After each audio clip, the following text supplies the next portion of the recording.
Welcome back to You're Not My Father, the only podcast based out of my house in Anchorage, Alaska, at least as far as I know. Today we're kicking off another series of fatherly interviews, and I'd like to introduce you to Tyler Young. Welcome to the show, Tyler. Thank you, Thomas. I'm happy to be here. Do I get a prize? Some snow, bunch of ice. We can ship it to you. I'm sure it'll still be fresh and frozen. Hey, man, just send me down some fish and with that ice, and I'll be real happy. You know, that is the number one request I get is fish, smoked fish, salmon. Yeah, salmon. So, for those of you that don't know who Tyler is, or hell, don't even know who I am, why don't you tell us how you and I met, Tyler? I think this would be a great way to kick this off. Yeah, so Thomas is a CEO and a business owner of a company that provides hospitality businesses with their point of sale. And I also happen to have a hospitality point of sale. And I saw Thomas and I said, I think that guy should sell my point of sale. And then I heard he had a podcast. And then I started listening to that podcast. And I listened to half a dozen episodes, learned a lot about him on those. And it just struck a chord with me. I loved what he was doing, how you were putting yourself out there. And quickly said, I want to go talk to him about that. And so we met through the RSPA, we met through our industry itself. And today, no, we don't do any business together, but we are on a podcast together. Yeah. And thanks for coming on. Honestly, this is the first time I think that it is the first time that I've actually had a listener on the show. So you get the first prize award for being the first listener on the show, which is really, really cool. It's funny, my podcast, I'm not going to say it's really popular. I mean, I get decent numbers for somebody like myself, but I don't get a lot of feedback. So if there was one piece of feedback that you could give me, and I'm just like all business here for a moment. I'm like, if there's one piece of feedback, Tyler, that you could give me about my podcast, what would it be? I would ask you, Thomas, what is the purpose of your podcast? And when you know the purpose of your podcast, my feedback would be do that 100%. Because I don't think, from what I could tell, you're 100% into this podcast. It's not promoted. You're not growing it. You're not, really putting a lot of your effort into it. It's once a month. You talk about how you're not sure when you're going to do the next one. And so it just seems like you're doing it, but you're not treating it like you treat your business. And do you want to, would be the question. And if you do, then my feed would be to then do that. And if your answer is not, then I have completely different feedback. But I would challenge you to take it serious, because there are a lot of people out there that need fatherly advice. There's a lot of people that are fathers out there that need to hear other examples and ways to do things. And I think since you have put yourself out into the world, which so many are uncomfortable doing, you might as well go all in. Well, I appreciate all that. That's amazing feedback. Certainly little that is a gut punch, take that, Thomas. But well, hey, I think I did tell you when I said I wanted to come on your show, I said, I'm gonna punch you in the face. That's okay. That's okay. Yeah, it's really funny because since you and I met in Puerto Rico, I have really kind of considered doing more with my podcast, taking it more seriously. So I'm kind of in the process of doing that. But I really appreciate the throwing the gauntlet down, the challenge, of like if you're gonna do this, do it. Don't screw around with it. Get it done. Do it. So I appreciate that. Sometimes it's that tough love that helps get you to the next level. So, it's what a subject to start on, tough love. Like, does it exist today? Raising children, is tough love even, it's so frowned upon. It's all about the emotion and the child's feelings. What is tough love today compared to what it was 30 years ago? And what kind of difference does it make to a 5-year-old, a 7-year-old, a 10-year-old? So tough love. It's interesting you chose that word. Yeah, I wouldn't say I'm a big tough love fan, but um, I really believe that it's critical. You know, I'm not much of a homeschool kind of guy. My wife, on the other hand, she's like, we should homeschool our kids, and I'm like, well, I can kind of see where you're going with that, but part of me is like, you're going to be out in the world with everybody else. It helps to have those types of real world skills, being able to communicate and talk and know what's out there. You wouldn't send your kids off into the jungles, in South America and not teach them anything about survival. It's like you're just setting them out there as sheep among wolves, I guess. It helps to understand, like, there are wolves out there. There are people that, may hurt your feelings, and how do you deal with that? And it's not to say that I want to hurt my kids' feelings, but I really want to not necessarily toughen them up, but, help their skin get a little thicker. It's like, okay, if you're going to go out there, somebody might say something that's going to hurt your feelings. That's okay. You have to learn to understand, how do you process that? How do you deal with that and still come away being yourself and feeling good about yourself? It's like Tyler punches you in the gut with comments about your podcast. It's like, okay, I'm still good. I'm not going to walk away and be like, I'm going to cancel this show. Yeah, no, I mean, I think while I did maybe punch you in the gut there. No, you didn't. I'm just trying to ham it up here for comedic effect. Yeah, well, I mean, I challenged you to say, is this a hobby or is this something you want to do? And a hobby we do when we can, and we get enjoyment out of it. And that's fine. If you have hobbies, have them. There are things that I like I like to play basketball, and I play it every chance I get, but I don't put time, energy, and effort into it on the regular. I don't try to get any better than I am. And as I listen to your podcast and your intent behind what I've assumed so far, the challenge is this a hobby or is this something you want to put more energy behind and be real about it? I'm kind of on the fence, man. I feel like part of me wants to be on the side of the fence of like, let's do something better with this. But the motivational aspect of it's kind of been sitting on this side of like the hobby. It's like, oh, it's just a hobby. And I mean, being truthful as I always am, the no BS part of me is like, maybe I just don't, maybe I'm just lazy. I'm just like I'm not committed to doing more with the podcast than just approaching it casually.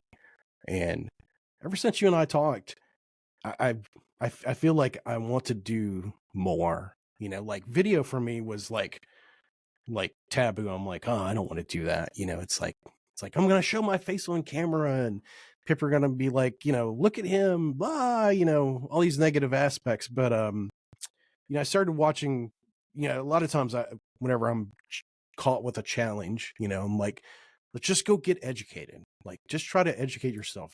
Dig into as much knowledge as you can to try and figure it out. And there's this one YouTube guy that was giving advice to fellow YouTubers, and he's like, most people don't care. He's like, they don't care. They don't care what you look like. They're just, they're here for the content. And so something about that resonated with me. And so, I'm pushing myself into video. So we're doing video for this. Like all our future podcasts are video. So, I'm trying really hard to put it over the fence. Let's jump over the fence. Let's get into let's do this the right way. Let's try to make something out of it as opposed to being a hobby. So I'm not saying I'm there yet, but I'm trying hard, Tyler. Yeah, well, I think every entrepreneur and every employee at some point kind of feels that they have a plan, a vision, a dream. And a lot of times I get to talk about those subjects. But today, you talk about children, you talk about your kids and how we teach our children and what's going on in their world. But there's so many life lessons that we can actually learn from our children and pass along down to them. For example, right now you're treating this as kind of a hobby, and think about all the stuff our children treat as hobbies and that they don't turn it into something. And, we're not truly giving our best to our children if we're not being the best version of ourselves, if we're not pursuing our dreams. Because how could you tell your son or your daughter, you can be anything, you can do whatever Yeah. you want, yet your son or daughter look back at you and say, well, why aren't you? And here you are with this podcast, which, by the way, kudos to you. It inspired me and motivated me. I said, man, this nobody, using your words from earlier, this nobody in the beginning, from Alaska, is doing a podcast and he's talking about his life. And it inspired me, Thomas. It did. That's why I kind of grabbed you in Puerto Rico, because like, man, you're just laying it all out there. You're putting it out there when so many people would have fear prevent them.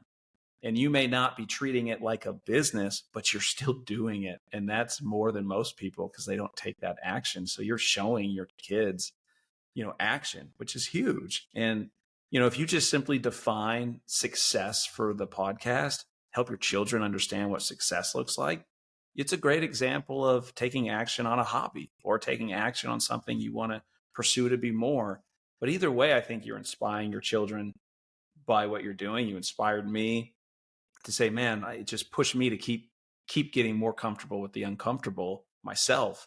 And it is why I reached out to you. And I wanted to come on here and I wanted to say it on air and say that any of these listeners, or even if no one listens, the fact that you're willing to record your life, share your stories, share your heartache, share your, situation with your firstborn, that hopefully inspires others to share with their friends, with their family. They don't have to share online, but just share with a friend.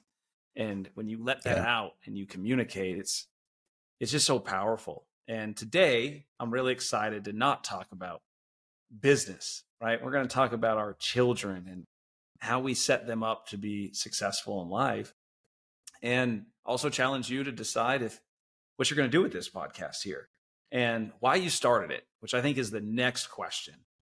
Why and when did you start You're Not My Father? Well, I probably have talked about this in a past podcast, and if I contradict myself, then I'm going to just say that this is the de facto version. Life But evolves. right, yeah. Perspective changed my memory. Yeah. I want to say it was somewhere around the pandemic time. It could have been during the pandemic, early pandemic. I'm kind of a wannabe musician, and I make no bones about it. I am not going to turn that into anything professional. So don't challenge me, Tyler. Don't you do that to me. Don't challenge me to become a professional musician. But I really like music. I've always liked music. I've always liked multimedia. I've had microphones and stuff like that. And my daughter Sophia, one time, came up to me. She's like, "Hey, we could do some videos or something, or some podcast or whatever." Because it was something like I watched. We're sitting at home and we'd watch YouTube, and people would be doing that type of thing. And I was like, "Yeah, we could. Let's try that out." So I just kind of cobbled together some of the stuff I had, and we did a couple of podcasts, and it was kind of cool. One of the things that I think that in the beginning was I think it was just more of like a tongue-in-cheek kind of thing. You're not my father. It's like you're not my father. It's like something. What was it? Star Wars. Darth Vader and Luke Skywalker. That's people think that he said, you're not my father. What he said was, that can't be true. It's impossible. Search your feelings. You know what to be true. I am your father. It's just kind of something kind of off cuff, just kind of funny or whatever. And then I just kind of started drinking my own Kool-Aid and was like, maybe this could be something, maybe it is some kind of fatherly advice or something like that. We kind What of kind of bounced feelings? around. Yeah, Go ahead. as just what kind of feelings as you knew that you enjoyed the technical side? That's what I heard you just say, right? You're like, I'm Yeah. capable. I would enjoy this. And now we're going into You're Not My Father's, how you titled it. But what were you feeling at the thought? Do you have a history of like putting yourself out to the world, showing them who you are, posting videos? What feelings did you have about sharing your personal life with anyone who listens? Um, I, I'm kind of a history buff in some ways. Actually, let me walk that back. I'm like a history scholar. I'm not going to say like I'm an expert, but maybe I'm kind of an authority in some ways. Not just from a random history type of thing, but maybe my own family history. So I do a lot of genealogy research and trying to collect stories from my own family's perspective. And one of my biggest regrets, and it's not a regret that I can control, but my grandfather died before I was born. Um, both of them.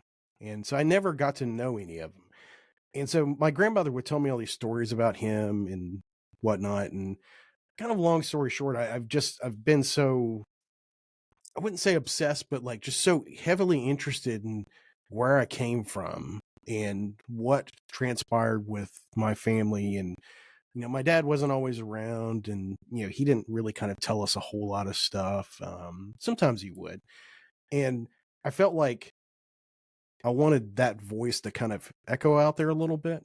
I remember when I was a kid, I was born in Australia. My parents were both in the Navy, and at one point we ended up back in the United States, and Dad was, I think he was in Diego Garcia, which is like this small little island or archipelago or atoll south of India. It's where our nuclear bombers are and whatever. And he was working there, and he would send these audio recordings. And I remember like playing on these reel to reel things. This is back in like the 70s. I'm like this little kid, and I'm hearing my dad's voice, and he's kind of chronicling, kind of what's going on. I don't remember the story specifically. I just remember that Dad did that. And so part of me was like, how cool would that be to have something, perpetually, not just for my kids, but, maybe their kids too, like what if, heaven forbid, like I die before they have kids, they'll never know who I am outside of some photos and some other random stuff. But it'd be a way to like kind of share my stories and whatever knowledge I have for my kids and their kids, and, ad infinitum on out.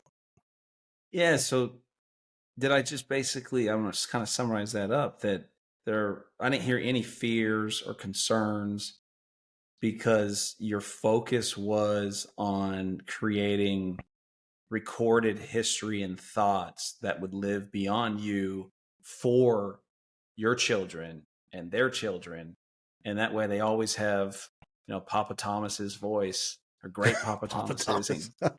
and great Papa Thomas's, voice where they could listen into and say, okay, I pick up a little nugget. Is that what I heard? Did I hear that right? Yeah, I don't think that I'm afraid from it because I put it in the context of history. If I didn't have any kind of historical thought or motivation behind it, I'd be scared. I'd be scared of my mind to do it, because it's like why would you do this? Why would somebody do that?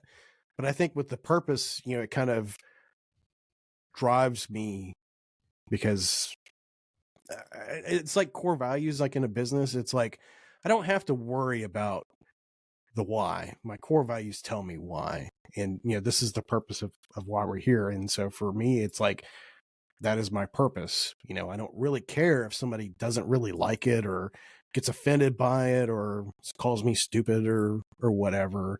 I know I'm being honest. This is me. This is it. This is, historically speaking, this is what I did in my life. Whether it was entertaining or valuable or something, it's kind of like a documentary. The documentary doesn't have to be entertaining, but at the very least, it's factual, I guess. When you go into each episode, do you prepare the message that you want? It sounds like you're really recording this primarily for your own children in the future. and the fact that you didn't have the advice, you didn't have the father figure, right? Yeah. To lead you through this. So you want to be there for your kids, but anyone who doesn't have that voice. What Exactly. preparation do you do, if any, for the message you want to send each episode? Some episodes I'm very much into the preparation element of it, like, okay, I'm gonna, in some of our previous podcasts, it's like something funny, something witty, here's what's going on, here's an update, and then kind of wrapping it up into something meaningful at the end, almost kind of like a PSA. Like, did you ever watch G.I. Joe? Oh yeah, for sure. It's like, it was entertaining, lasers were being shot, things got blown up, nobody ever got hurt. And at the end, they kind of tied it up with, like, in today's episode, Cobra Commander learned a valuable lesson, and Yeah. kind of like one of those old school kind of thought mentality. So sometimes maybe I have that kind of pushed out there in my mind. And then sometimes it's just more me getting stuff off my chest. So it's kind of more like an oral diary, I guess, if you will. And, but I always kind of feel like I owe it to the audience, the podcast, whoever's listening, that there's something that I kind of drop that is beneficial. It's like, oh, okay, well, you had the dessert first because that's all the entertaining stuff. And then it's like at the end, you've got like a down home cooked meal that nourishes your soul in some way. Hopefully. Maybe I'm giving myself too much importance, but that's kind of how I feel. Well, on the G.I. Joe front, I think I enjoyed my childhood playing with G.I. Joes, a lens, and, what do we call it? Cowboys and Indians at the time. Wonder if we can still do that today with our kids. But I really enjoyed the G.I. Joe toys. I had all the armies. Yeah. I did not enjoy as much the movie. It let me down. And I don't think they could have probably done it in any way that would have met my expectations, because I think my imagination as a young kid in G.I. Joes and wars and, what battles a G.I. Joe would face, they needed to bring in some kids when they wrote that script. And if they would have did a kid movie, that would have resonated a lot more than the way they did do it. Yeah, I mean, it was, I don't know. The movie had some cool elements, but the whole Cobra Law thing with, like, okay, they're all insects and reptiles and stuff. To me, that they kind of lost me in that. It was weird. It was weird enough to be like, okay, it made you think, but just it wasn't what you were expecting. Not what I expect, man. I played G.I. Joes. That was war. That was worldly war. That was, you had the Joe who kind of like the Spartan, and in what's that Xbox? They have the one guy who's better than everyone else. Halo. In Halo. Yeah. And the G.I. Joe was that, right? The G.I. Joe came in and did the impossible and turned the tide. And I was looking, that was my imagination. Yeah, the hero. You're the hero of the story. There's a clearly defined bad guy, and it's I forget who the author is, but it's a really great book.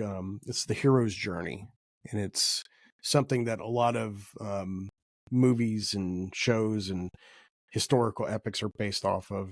Everywhere from like Gilgamesh and Beowulf all the way to Star Wars or whatever, but you've got that circular kind of hero's journey type of thing. And I feel like we all kind of feel like we're the hero of our own story. And we kind of have to go through that process of,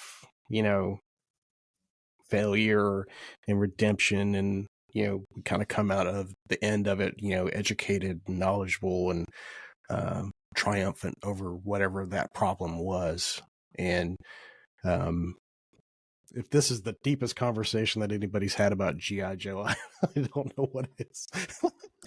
Oh man, I had a deep conversation about hair loss the other day. Like, it was so philosophical or whatever. Actually, I would say I'm an expert. Yeah, definitely. And so, real quick on that, we're gonna we're going to put this out there on the air. I've been going back and forth on LinkedIn with a gentleman who was interested in a role in technology. And he reached out to me, and it was about the beards and long hair post that I made. And he talked about, he has no hair and, being your authentic self. And then we got into the subject of if you modify yourself. He said, well, I guess I could get hair transplant, right? But then I wouldn't be myself. And then we got into the idea of, well, is changing your physical appearance really changing who you are on the inside? It's really about the intention. Like you could get hair implants and still be your authentic self if you're true to yourself, if you're not putting your value based on your looks, but it may help to have the confidence that you used to feel when you had hair. And then that turned into, really it's all the same. Like I have this long hair today.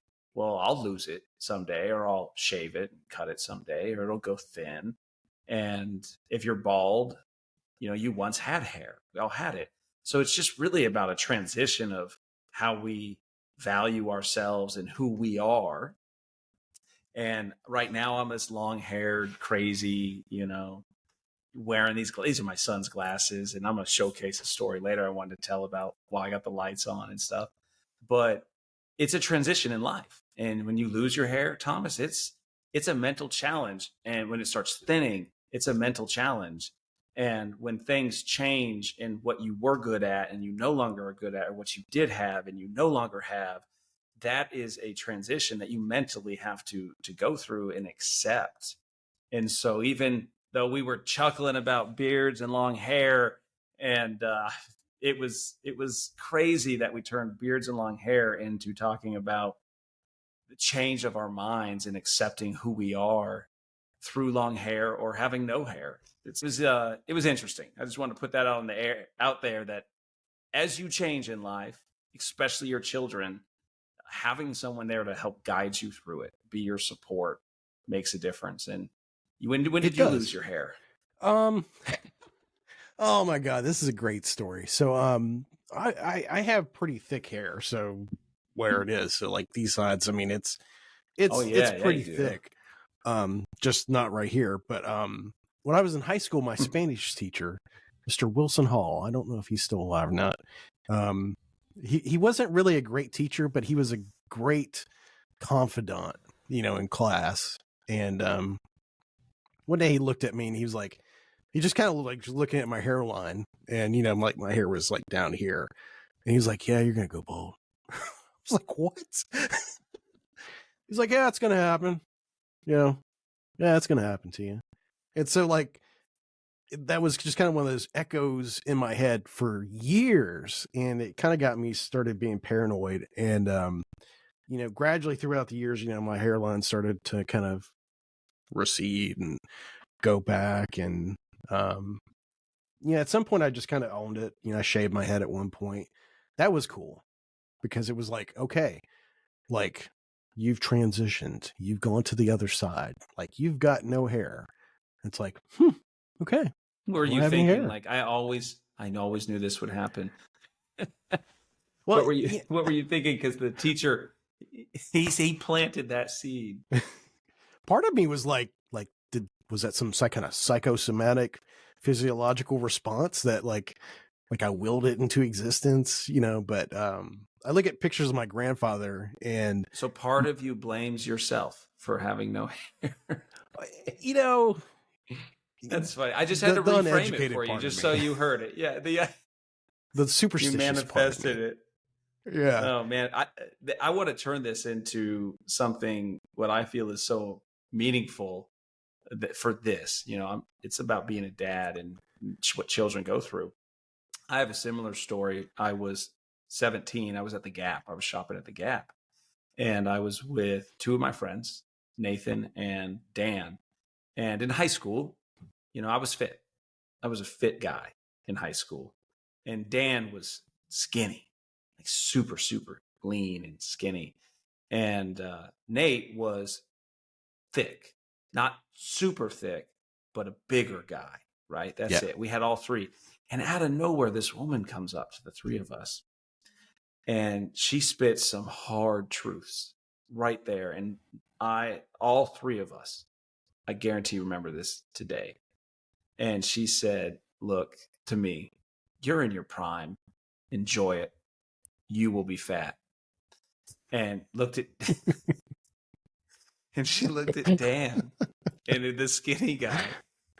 You know, this is a real story, man. I'll never forget it. She looked at him and said, you know, don't worry. You're small today, but you will always be fit. You'll be lean. You'll appreciate these genetics later in life. And, you know, she looked at Nate and she was like, you're going to be huge. You're going to be huge. I mean, it was just like, damn, like what, like, where did this come from? Why did she do it? And did she just walk away afterwards? Yeah, yes, she did. Yes, she did. And the three of us were shooting. Like, oh man, you know, you can't even send your children to Gap without them getting mind screwed. You know, like we left that in. You know, I'll be honest with you, Nate. As he got older, he took fitness serious. He worked out. He was a fit guy. He looked great. You know, he's a bigger guy, and there was a phase where he got really big, and then he got super fit. And, you know, it's a battle that you watch him fight, and he has owned it. Right. And I got a pretty good dad bod going. I stopped working out. You know, I got that good old 40+ inch waist going for a while, you know, and, you know, gut. Yeah. I didn't have to buy pants that size, but it's far cry from when I was young. And then there's Dan, who's, you know, ripped. He was holding spoons in his abs when we were in high school, but he was tiny, and now he's still holding spoons, and he's, you know, just, he didn't eat anything. And the lady was so right. She was so right. But it created a lot of insecurities, you know, for all of us, I think. And it was an impact that we probably could have not experienced. And that's what I wanted to turn this around. Like, you had doubt from your teacher, and what we tell our children when they're young impacts their confidence at their core for the rest of their lives. And, you know, we obviously get to a point in life where we accept who we are, ideally most of us. But for our children, how are you building confidence in your kids? So, one of my, I think, next to last podcast was talking about, you know, raising your kids and universal advice.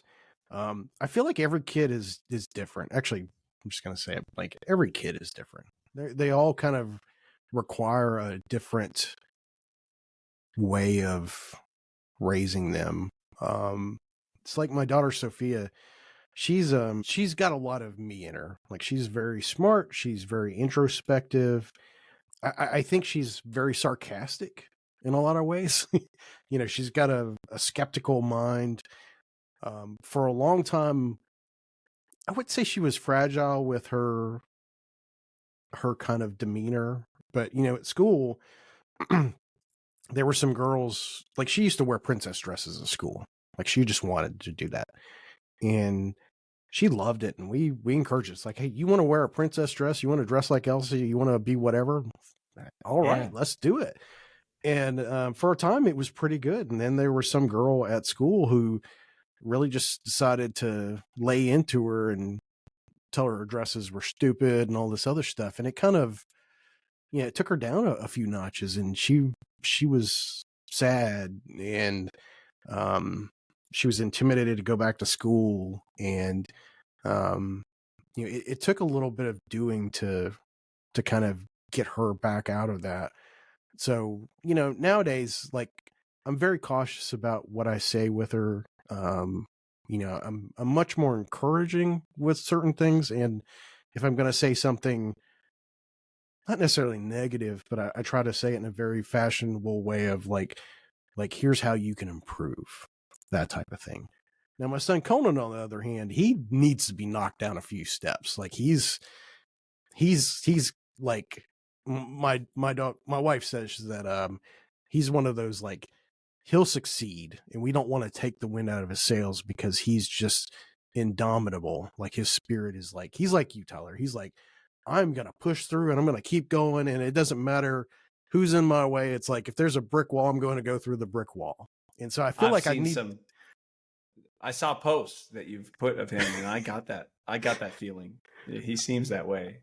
I mean, I always feel like I need to knock him down a few steps to try to ground him in reality. And, you know, I think, you know, as a father to a son, like you kind of have to toughen him up a little bit, because that's kind of like the society that we're in. Like guys are, you know, we express love and affection in many ways that are, from an outside perspective, you're like, oh man, these people hate each other. And then you listen to the context and the tone, and you're like, oh no, they love each other. That's just how they talk. And so you know, it's a little bit of tough love, but it's also like indoctrinating him into like, this is kind of how we do things. You know, this is the tribe of guys. How do you balance knocking him down, but not knocking down his confidence? You know, I'm very careful to point out things that he did a good job for, that are not so obvious to him. Be like, good job, buddy. That was awesome. That was great. You did a great job there. So I just don't want him to get cocky and arrogant to the point where, you know, it affects him to where it, like, mentally, like, he can't distinguish between what he feels and what's appropriate. Because he's had some of those challenges where it's like, I wanted it, and therefore I'm just gonna take it. It's like, no. It's like, I want him to not be rude. It's like, we're polite, we're caring, we're compassionate.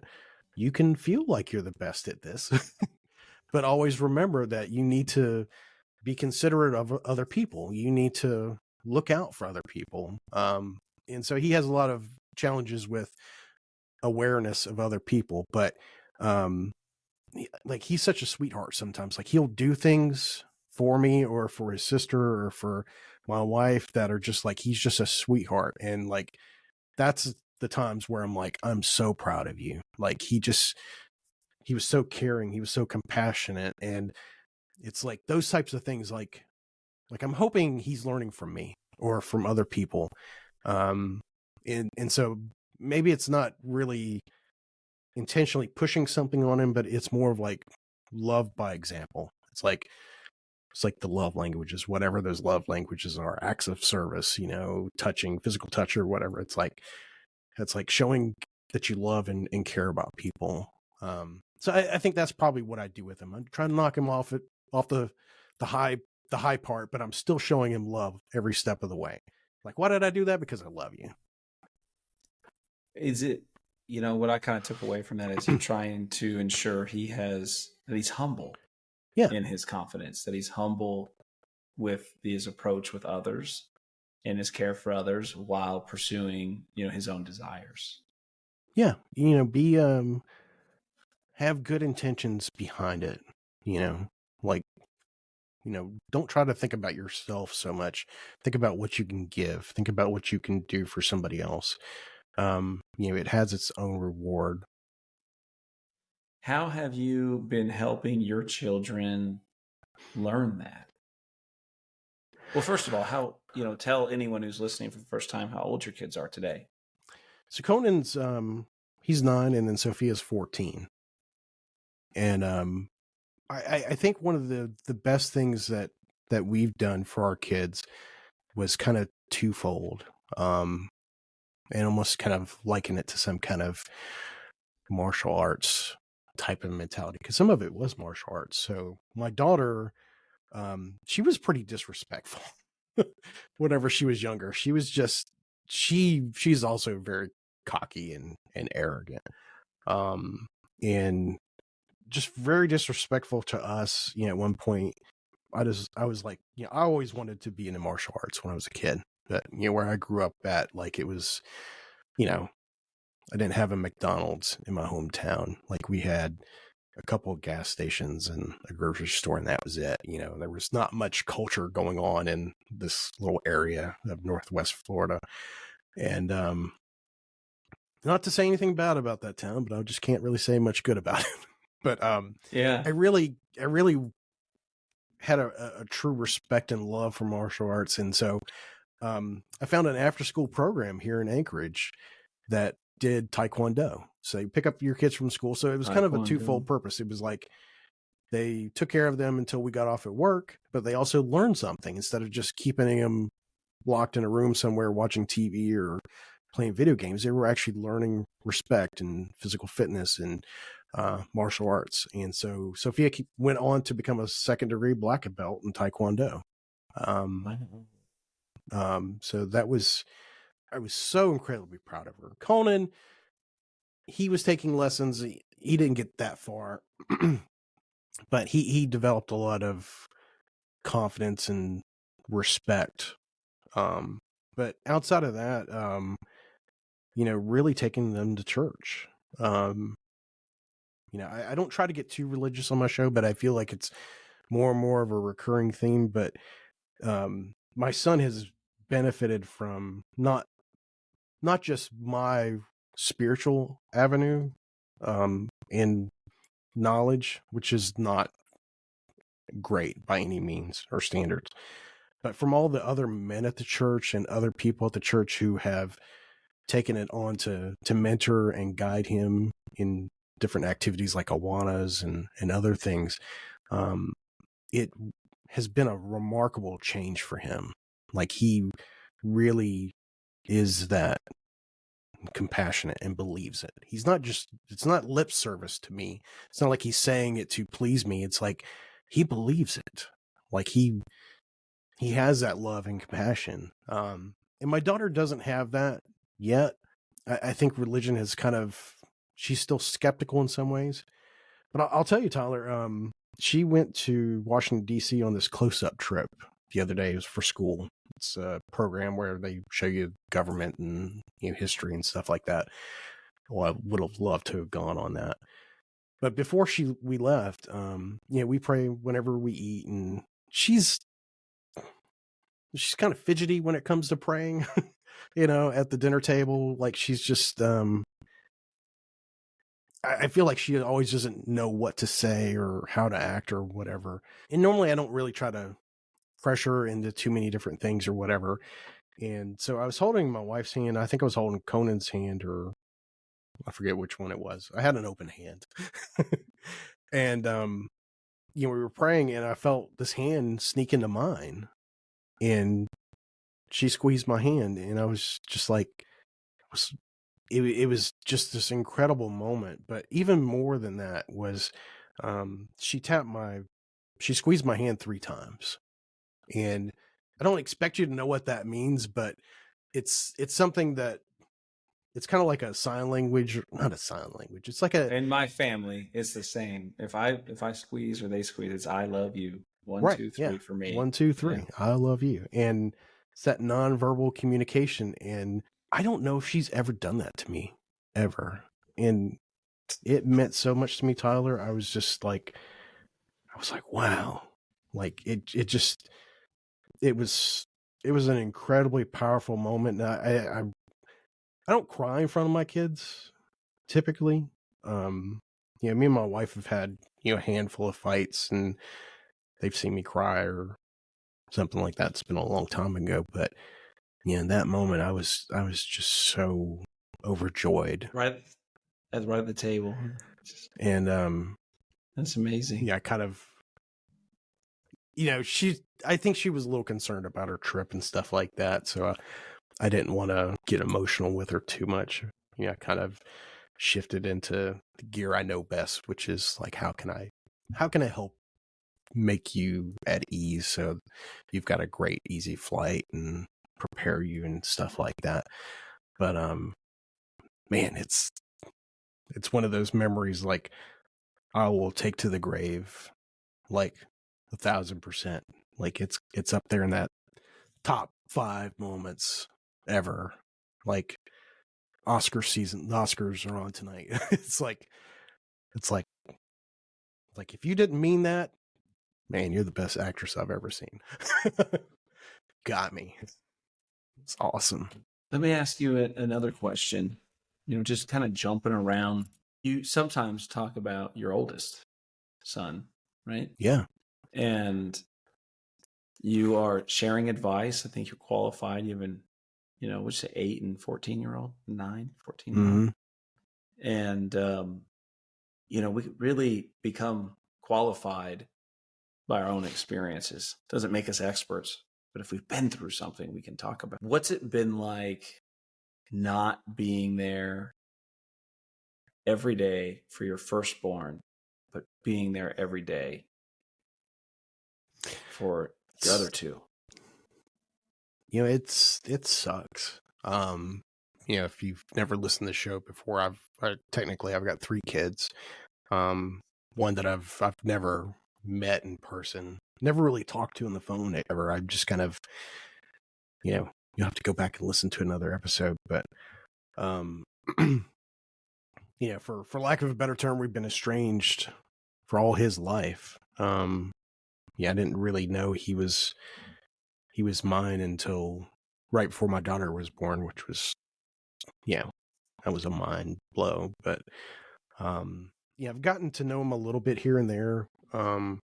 He's graduated high school, and, part of this show, this podcast is, a hope, a prayer that, if something happens, because my dad passed away, after I started talking to him. And, it was a shame that Dad couldn't have met him in person. I tried to facilitate it, but, it just didn't happen. We don't have much time.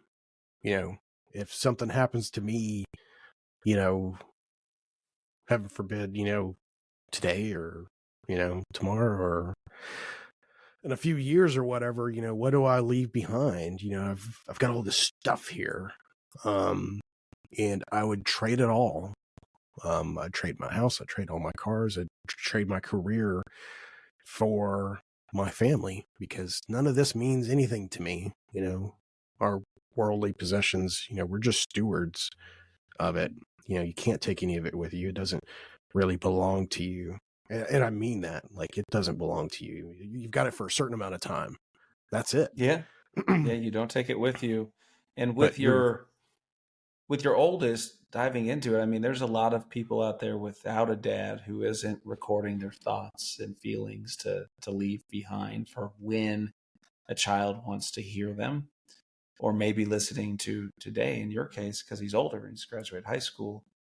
But what was that like when you found out, you have a son, but you're not allowed in his life? It's to say it in probably an unelegant way, is it's like you have it's like you give birth to a child and then it gets taken away from you. It's like you instantly care for this person, and then you're instantly heartbroken that that relationship is not there. It made me upset in the beginning, because how the systems work with child support and whatever. They literally do not care about you having a relationship with your son or your child whatsoever. All they want is to get paid, and they're not mediators or anything in that regards. I mean, it's just like you need to pay. Whenever I went and did the DNA thing, they fingerprinted me, they took photos of me. I felt like I was getting processed to go to prison.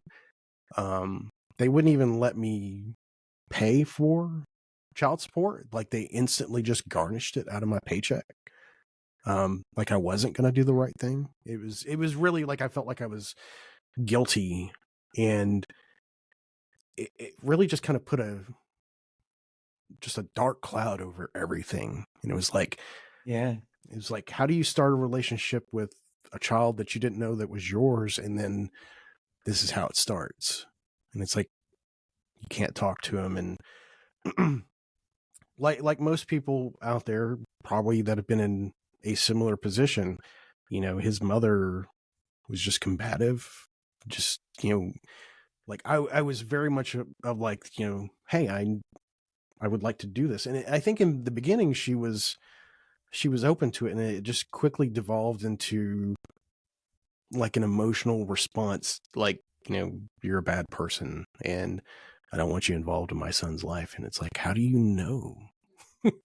Like, it's been, I think at that point in time, it was like 7 years since I'd seen her or something like that. And it's like, how do you know? I mean, it's like, if I want to be in my son's life, is that makes me bad?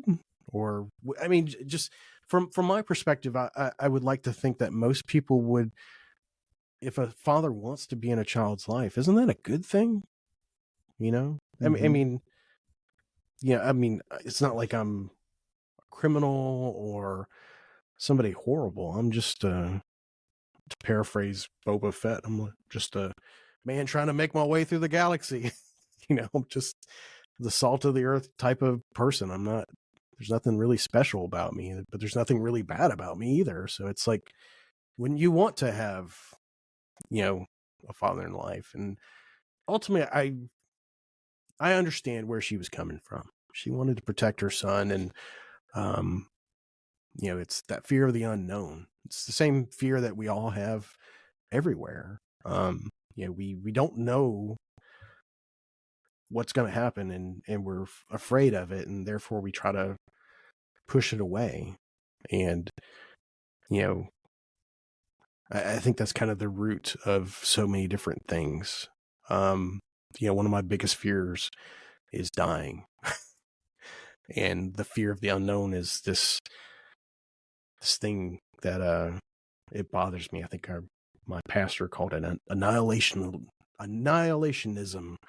That you just are destroyed and there's nothing there. And I guess we all kind of have that fear of the unknown. So Your I've gotten son. so lost on this train of thought. You're going to have to guide me back to where. No, I'm going to guide you. No. It's just, I listened to your podcast. I really wanted to come on here and just hear your thoughts and ask the questions that were really going through my brain when I was listening to your episodes. Trying to get clarity on those.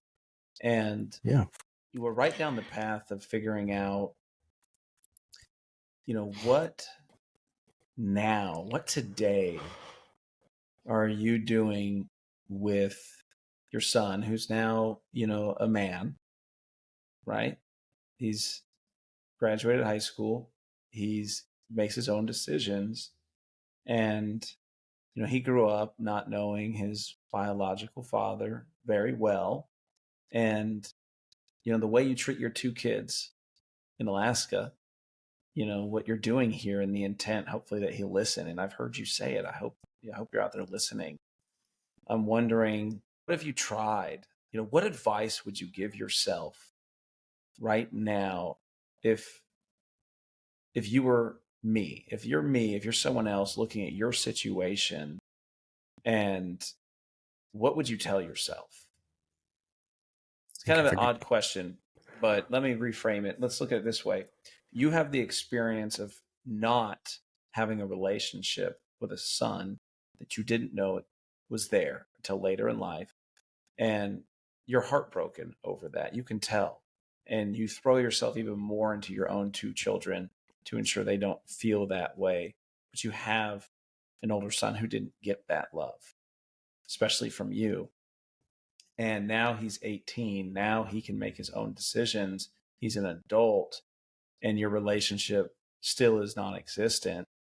And so if someone, knowing all of that, and now you ask yourself for advice, like, how do I make this better?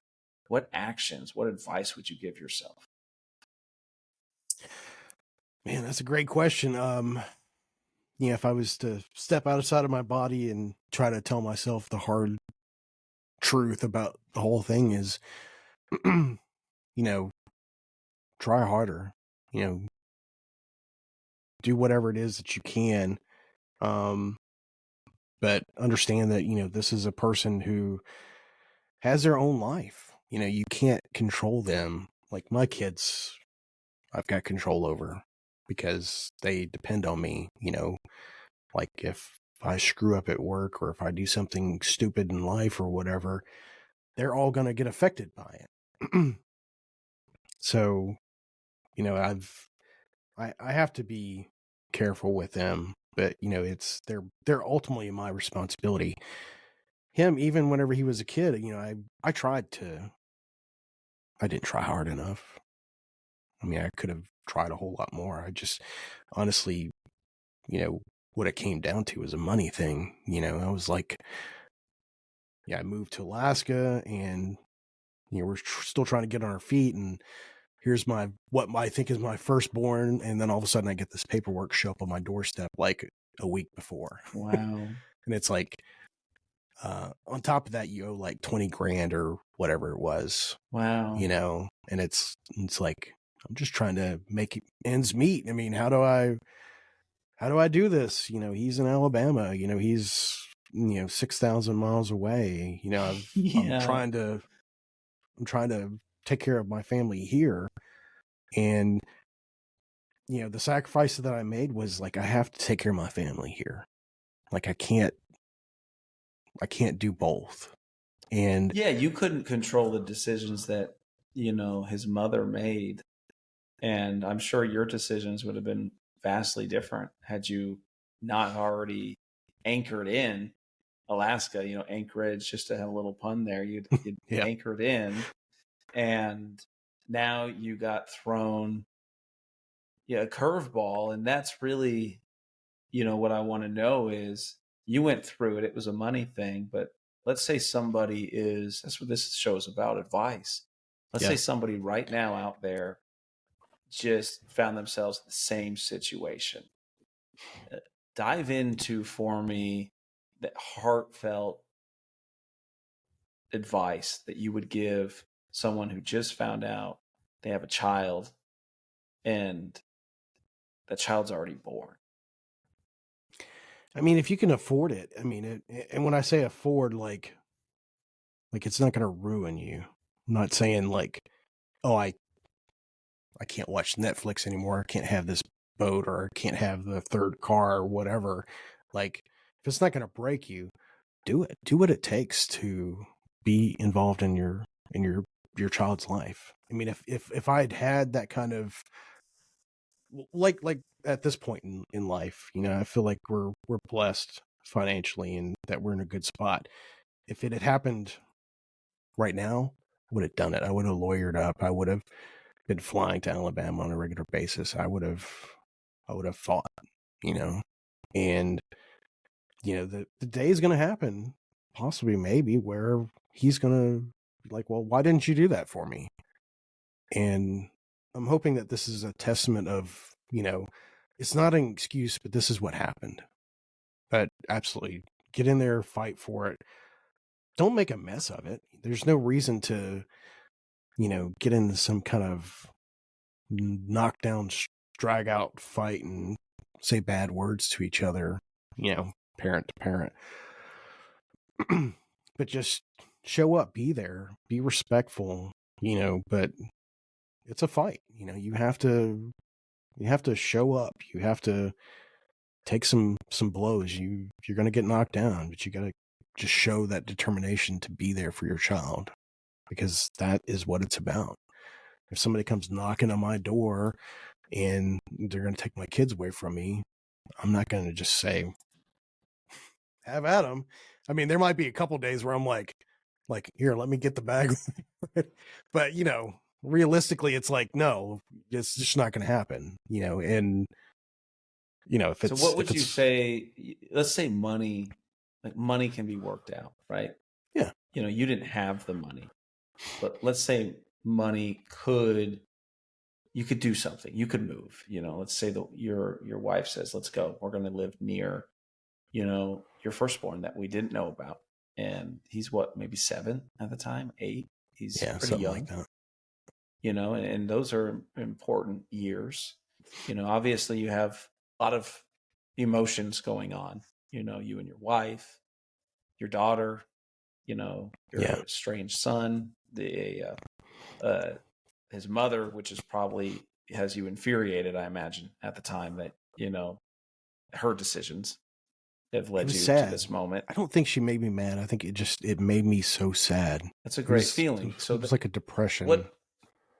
what advice would you give? Like, why is it important to have fought? Do you regret not fighting? I I mean, do. you do. Do you regret it? And why would you do it different? And why someone going through separation today, why would you tell them they should fight? I mean, it's just like anything to do with your kids. I mean, they depend on you to make the judgment, you know. Like you're the shepherd to those sheep, you know. Like they need you. And I think God has a perfect plan. You have a father and you have a mother. There's a reason why that exists. It was all part of the plan in the beginning. And kids need a father and a mother. And so you need to be there for them. You need to fight that fight, whether the mother agrees or not. But yeah, I regret it. I mean, if anybody else just jump in there and do it, it's worth it. I'm not going to go back in time and change anything. Number one, I don't have a time machine, and number two, that's not God's plan. But it's been God's plan this entire time, and it still is. But yeah, regretfully, I wish I could have done something. I wish I had done something. It's like talking about being on the fence. I was on the other side of the fence. I was like, I can't do this. I don't know how. Yeah, and I think that's one of the, I'm not going to say great things about my show, but I think it's a beneficial thing for our show is like, when I was talking about trying to get to the other side of the fence, I tried to educate myself. I'm still trying to educate myself and try to find out the answers to how do I do that, because ultimately it's a fear thing. I don't know how to do it. It's the unknown. I'm afraid of it. I don't know. But it's when you educate yourself, you empower yourself with those tools and that education, whether that's somebody else's advice or mentoring, that's powerful to you to be able to jump over to the other side and do it. And I didn't have a good father figure in my life. I didn't have a mentor. I didn't have people that had my back that, had been in a similar situation. So surround yourself with people that are good people, find yourself good mentors, um, you know, educate yourself, arm yourself with that knowledge, to be able to tackle that. But beyond that, foster some kind of intelligence within yourself that this is how you accomplish things. If you don't know how to do it, find out, be determined, be like Conan, be like Tyler. I'm going to do it. I'm going to jump in there. I'm going to keep on going. I'm just going to knock all this stuff out of the way. I'm just going to keep going until it's done. Have that passionate determination about your family and God. What lessons do you feel like it's God's plan, so it worked? Yeah. What are the pros that have come out to be a better person, if it did? It's hard to say that it's made me a better person. I don't want to say that, hey, I wasn't in my son's life and I'm better for it. But like the lessons learned from it is that, I respect him.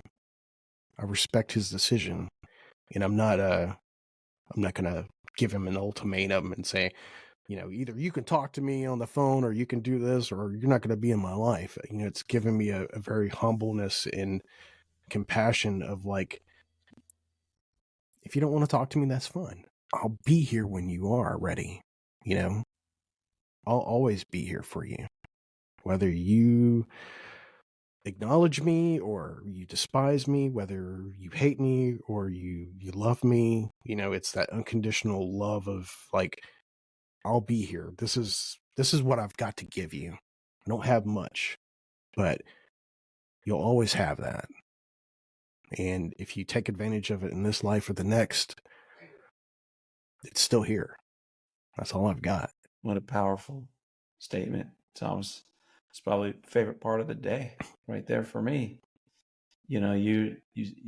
Wow. You're Don't we there, all need even though that? you're not today. Yeah. Don't we all need somebody like that in our lives?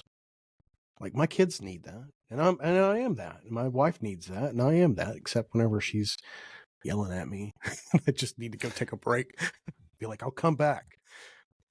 Yeah. But you know, like I feel like one of the underlying mission statements of my podcast is I want people to feel like they can have that place with me in this podcast. I know it sounds weird. It sounds crazy that, you know, like, hey, you're just some random guy, but it's like I feel like I understand people enough to where it's like, you've done something bad, you've done something good. It doesn't matter. You know, ultimately it's Christ. You know, Christ loves you.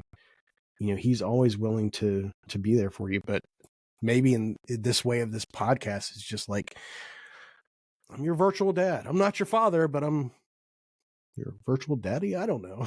So, sounds weird and whatever, but you know, it's a respect. It's a love thing because, you know, there's so many people out there that don't have that.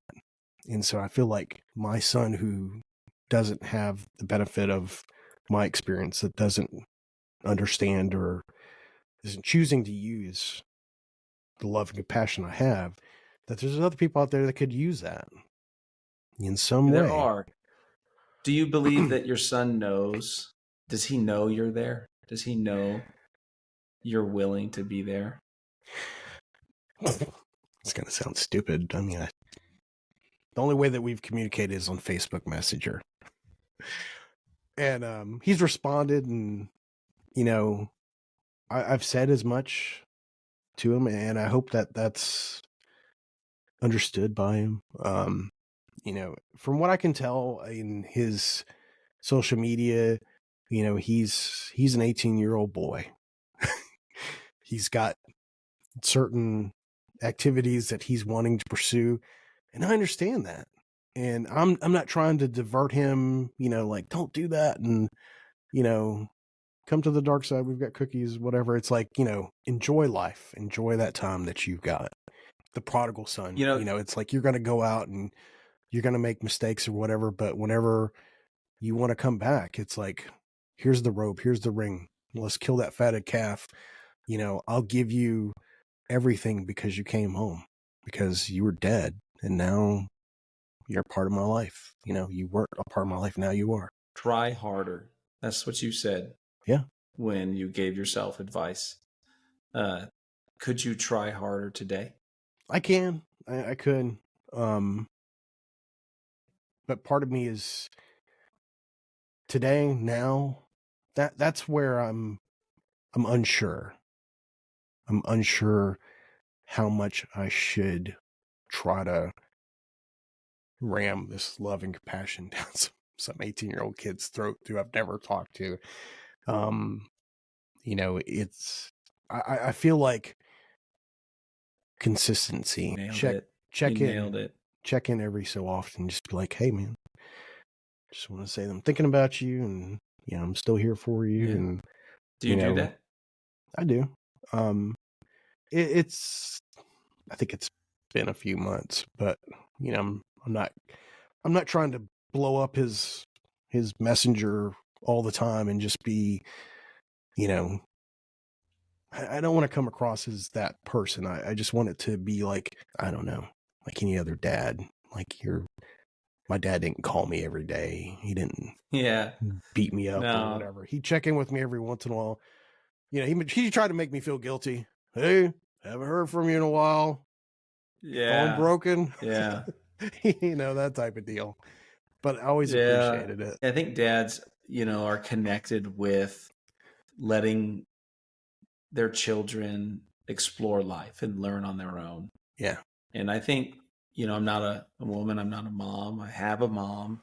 And, you know, my mom protected us, and she was there, and she did everything she could to protect our feelings, our physical bodies, our emotions. And my father was definitely more in tune with, you know, you figure it out.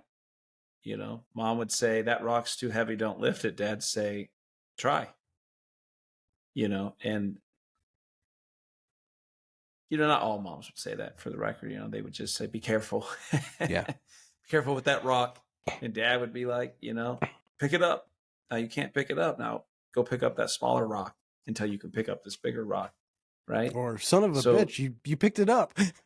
or yeah. Oh yeah. Yeah. In my case, my daughter picked up a 40-pound sand weight the other day, and I was 75 pounds. She picked up 75 pounds. Wow. Trainer Tony and I, she deadlifted it, man. It was impressive. She's 6 years old. But I think for That me thing today, weighs more Thomas, than she does.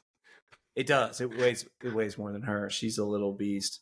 And, you got all this experience with raising children and, the emotions that come with such a heartbreaking story of not knowing about a child like that. That is an emotional toll for any of us. And you're sharing these stories with the world.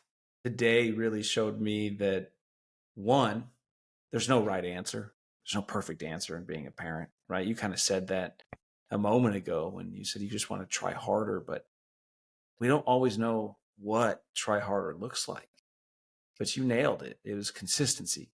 Just be consistent with your children. Just be constant.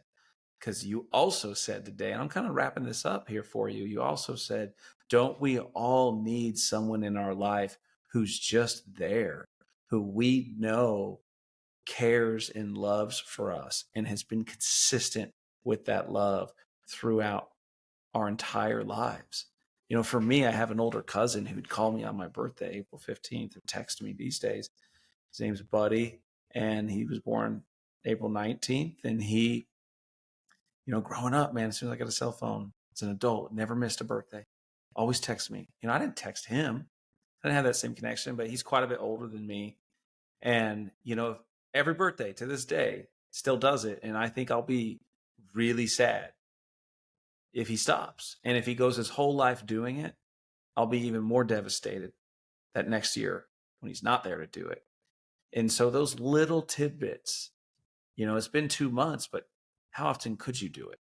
Right? Yeah. Because how many times have we all been in a moment in life when exactly what we needed to hear was said to us? Exactly the love we needed to see or feel came at the right time.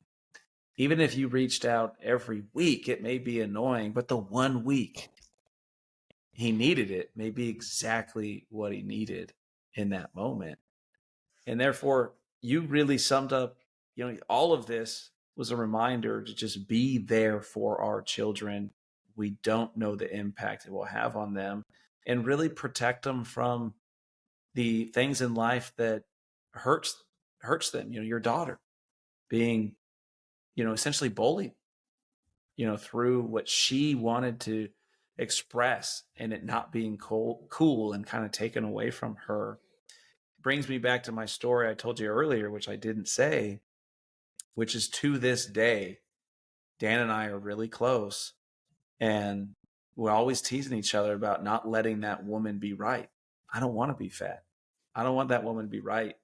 And Dan, he's like, I got to be fit, because, if he gets a little unfit, I give him a hard time. And as I gain a little weight, he'd give me a hard time. And, what we heard as teenagers stuck with us 20 years, and we still talk about it from a stranger. Imagine the power that our parents had and the advice that they give. And I'm just inspired by you building this podcast. It sounds like a lot of it, from what I can see, was for him. For him, you're with your kids every day. Well, my kids don't listen to me every day. Got a lot to compete with. Yeah, but one day everybody will. So really solid advice. I got some great takeaways, and I think more people should listen. You got your style, and there's a million podcasts out there to choose from, but you got a style of just being real. And I wanted to tell you that, you just got a style of telling the story in full detail. And normally you do this by yourself. If this is the first episode, normally Thomas is just talking to himself. Yeah, sometimes I'll have my kids on, which I'm planning on doing more of. And at one point in the past, I did a bunch of interviews, but um, yeah, I don't know. I feel like it's like life. It's like our kids. We're exploring all of this, life, and sometimes some things work, sometimes they don't. But it's like you just have to keep trying. Keep getting out there and seeing what's different. It's instead of saying like, this is how we've always done it. Like, how about let's see what's out there, you know, go explore. So I think that's kind of what I Amen. do in this podcast. I'm exploring, I'm seeing what's out there, and inadvertently finding more about me in the process, what's inside of me. That you inspired me there with this thought of podcasts, TV, text, motivational quotes. We always seem to come across exactly what we needed to hear that day. And I hope any listener out there heard something today that is exactly what they needed to hear. And it doesn't matter that they may not know you. I didn't know the lady that has inspired me to not allow myself to get overweight. Like, I was cool with the dad bod, but if, there were times where I had to say, okay, let's get it in check, Ty. Like, stop eating that ice cream every day. And, which is it's a real struggle. Ben and Jerry's, the enemy. Which And, Ben and Jerry's? oh, bro, you want to talk about Ben and Jerry's? Okay. First of all, this is funny. How do you eat Ben and Jerry's, right? You got to eat it right. First of all, you got to pull it out of the freezer. You got to give it 5 to 8 minutes for it just to sit. First you take the lid off and you scrape the lid and you eat that. Then you let it sit for 5 to 8 minutes because you got to let it soften a little bit. It's distinctly different. The way it hits your mouth, how cold it is because it's too ice cold. And then you got to eat the outer rim because that's what your hand, which is freezing up, because you got to hold it. You don't scoop it in something else. You got to hold that. Your hand's warming it up. You eat all around the edge. And then that best part, I love this part, the flip. Then you flip it and you get all the bottom melted ice cream, right? You roll that ball over, you eat that. And then generally there's a hard center that has not quite softened up. And then you got to use the spoon. You got to break it up, and then you get some massive bites at the end of just ice cold flavor. And that's the process of which I eat my Ben and Jerry's.